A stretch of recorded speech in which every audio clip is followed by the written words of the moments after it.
But first, Donald Trump has insisted he is not joking about serving a third term as president of the United States. In fact, he said it will actually really be his fourth term, because he was robbed by Biden in 2020, that old story.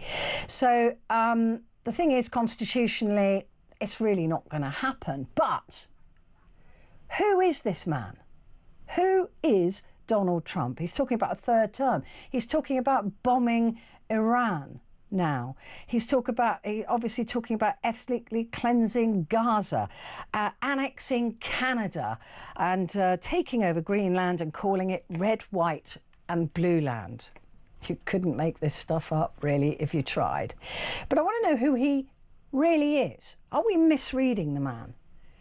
Is he as dangerous as some people think he is? Is he as brilliant as other people still, for some reason, think he is? Well, somebody who might just know the answer to some of these questions is Steve Siebold, who's author and speaker on psychological performance training and has known Mr. Trump for some considerable time.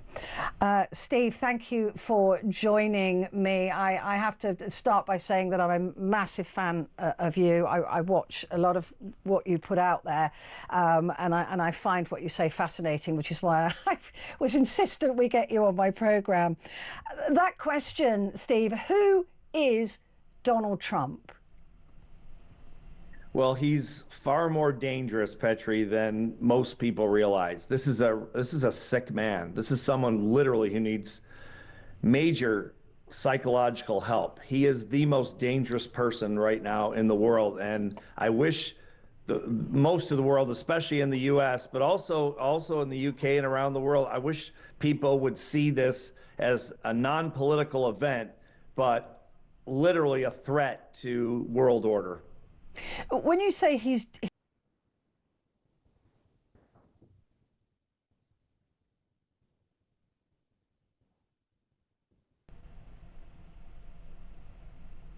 Are we back? Yes, I'm back. I'm back. Sorry, Steve, we had some technical issue there. Is he dangerous because... is he benignly dangerous? Is he dangerous because he... is not as smart as he thinks he is? Is he dangerous because he just makes stupid decisions? Or is he dangerous deliberately? He's dangerous because he's suffering from the most severe inferiority complex I have ever even heard of.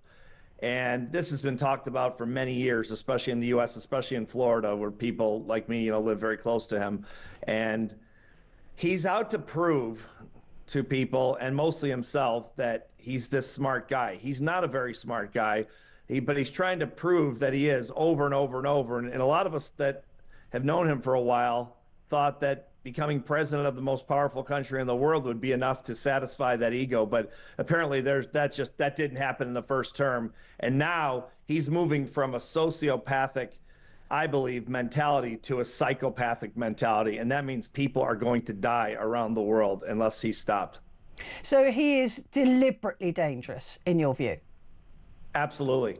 He's out to prove how smart he is. That's why he tells us all the time, how he knows more about war than the generals and more about this than anyone else. And he continually tells you how smart he is if you follow it. He's a sick man, frankly. And unfortunately, America has a very ignorant populace where people don't pay attention to what's going on. We're a rich country. We've been rich for a long time. And I think we're like a spoiled, rich teenager that is not paying attention to what's going on. And as a result, we've been taken by a con man. And unfortunately, the world is paying the price.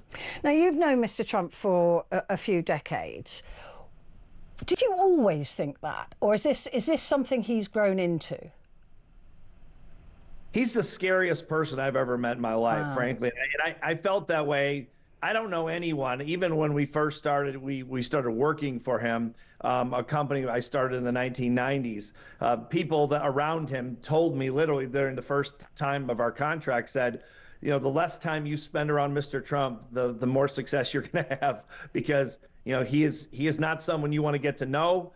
He doesn't keep his agreements. His word is worth nothing. These are his own people telling me this in the 1990s. And I lived in Palm Beach, Florida, where he spends a lot of time, and I've been to Mar-a-Lago a lot of times, his home, and this is what the people around him say. So we were pretty much warned from the beginning, but he has absolutely gotten worse to the point where I believe he's more dangerous than Vladimir Putin. A lot of people, though, believe that he is just a useful puppet, that he has surrounded himself with the likes of J.D. Vance, who I would posture is more dangerous perhaps even than Trump when he gets his full wings, that actually he's just a useful puppet. He's being used as a useful puppet by the Kremlin, that in fact the people around him are using him to get these things through. But do you think he's got more control of the narrative than that? I do. I think that J.D. Vance and Elon Musk and a lot of people do see him. You say puppet, I would say useful idiot, same concept. But I don't really think that that's the real threat. The real threat is whatever satisfies this man's ego is what he'll do. So now he's told us how he's going to do all these things, like he was going to end the war in Ukraine, on the first day, and he's going to fix the economy. And we can all see, around the world what's happening, especially here in America. I mean, it's just, the economy is tanking. He's literally tanking the economy, a one-man effort, which is unbelievable. But I think he's far more dangerous than people like J.D. Vance and Elon Musk even understand, because he has no moral compass. This man would sell his own children if it satisfied his ego. Literally. I mean, I'm not exaggerating. A lot of people, though, will say, take him seriously, but not literally. It seems to me that we need to do both.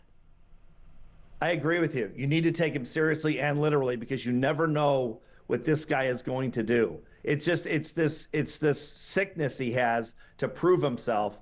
And I mean, even his own father didn't think he was very bright. I mean, he sent him off to military school when he was a teenage troublemaker. He didn't ever think he was that bright. His family didn't think he was that bright. A lot of the people around him know he's not that bright of a guy. This is a man that inherited $400 million, in today's dollars, $400 million USD. And he's lost it 6 times. This is not a super bright guy. He's probably a guy of average intelligence, but that's not what makes him dangerous. What makes him dangerous is he has no character. This is a man who has no moral compass. He will do anything, and I believe he will kill en masse as well. When we look to that, and we look to the near future with Trump, what is he aiming for? What does he want? He wants his ego to be satisfied.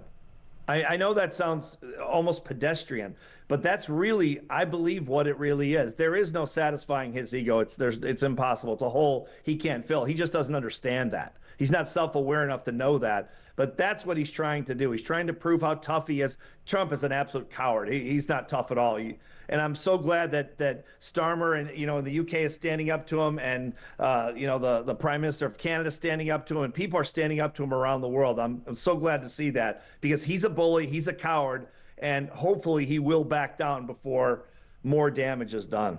But will he not just double down? I mean, this is the problem with psychopaths and cowards, right? Particularly if you've got that combination in one person. They don't like to lose. And it's been suggested to me, oh, well, then we've got to paint him a way out of the corner so that he feels like he's won, which is pathetic with a world leader. But will he not just get worse if people stand up to him to a point? It's a really good point, and you make a great point, and that's what makes it so tough. This is Hitler, basically. This is J.D. Vance, our current vice president, called him a few years back America's Hitler, and a lot of people thought that was a big exaggeration. I don't think it's an exaggeration at all. We know what Hitler did. I think Trump is absolutely capable of doing the same thing and more, because it's not that Trump hates one segment of the population, like the Jewish population, like Hitler did. Trump hates anyone that disagrees with him. That's a lot of people. Yeah. What are your fears for Canada? Yeah, we're just treating Canada. Canada is our best friend, of course, along with the UK and so many other democratic countries that have stood by us. I mean, over the years, whether it was 9/11 or fought with us in World War II, and all the different things that we've gone through together. He's just treating them so horribly, and Americans across the board. I haven't met a single American that feels the way Trump does. I mean, we feel like we're abusing Canada, and I believe that he will invade Canada. I think he'll take Canada by invasion because Canada's not going to roll over. They're a sovereign country. They're a great country. They shouldn't roll over. I think he'll take them by invasion. I think he'll take Panama, and I think he'll take Greenland, and maybe even Denmark if he has to. It's a very dangerous person. I mean, does he understand or care that any aggression towards Canada would trigger Article 5 for only the second time? First time was everybody else came to the defence of America. Does he know or care that would be a pretty much a world war? I would doubt if Trump has read Article 5. And I know that sounds crazy. I mean, I bet you he doesn't really understand the NATO treaty. He's not a reader. He doesn't study. This is a guy who's used his money and power to bully people his entire life, and it's worked. He's never really faced any real challenge to his con man game. And so he just keeps doing it. And if, before he was president, it wasn't really a joke, but the big thing around, Florida and New York where he lived was if you didn't agree with them and he screwed you over, he would just sue you. And if you could afford to stay in court for 5 years in the U.S., which is very expensive, then you did it. But most people couldn't. So he would just bully you one way or another. So this is not a man that studies. This is not a man that does his homework. This is a sociopath that just throws around his money and now his unlimited power. When he says, I'm not joking about a third term, I mean, again, taking him literally, he said in the run-up to the election, if you vote for me, you'll never have to vote again. He wasn't joking then. I don't think he's joking now. I think you're right. I don't think he's joking.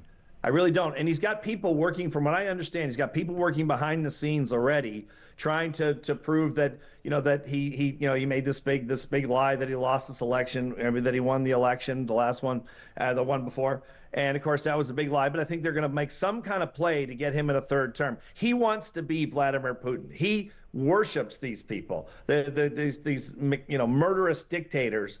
And this is what he wants to be. He wants to be there, I think, until he drops. And he may pull it off. I understand that Donald Trump Jr. is also going to run for president in 2028. Is that right?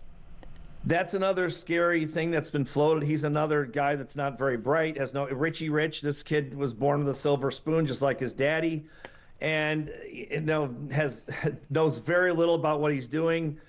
But again, it could be a very dangerous situation for the entire world, which is just horrible. And I know Americans, I'd be remiss if I didn't say we're so sorry to you guys in the UK, our great friends in the UK, and all the entire world, because most of us, I think, really are not for President Trump.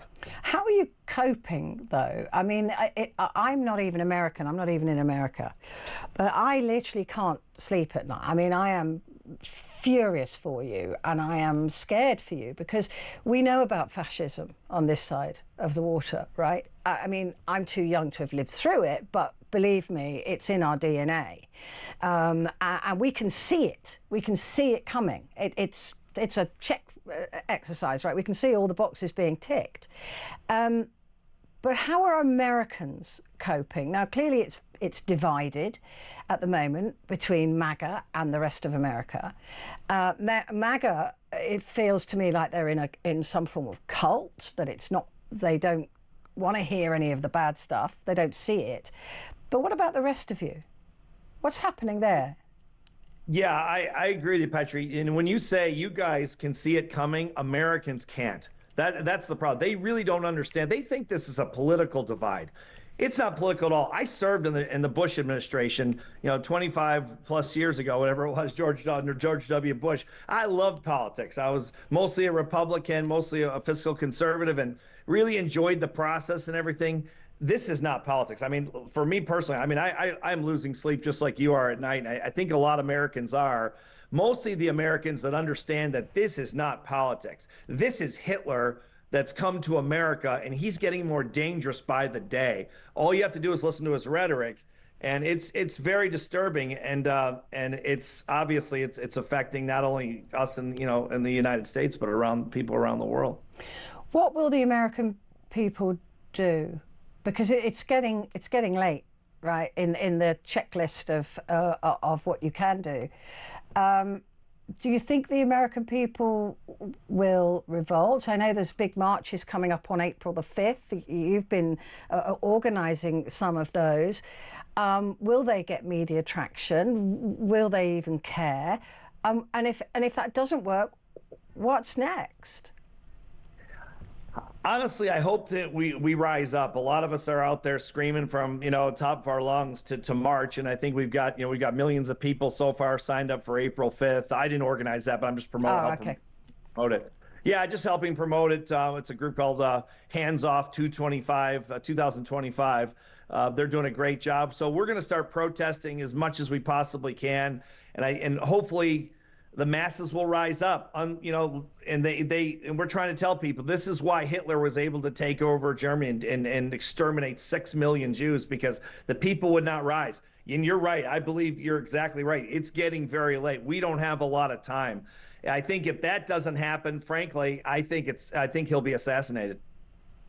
Do you really? I really do. The hate here is.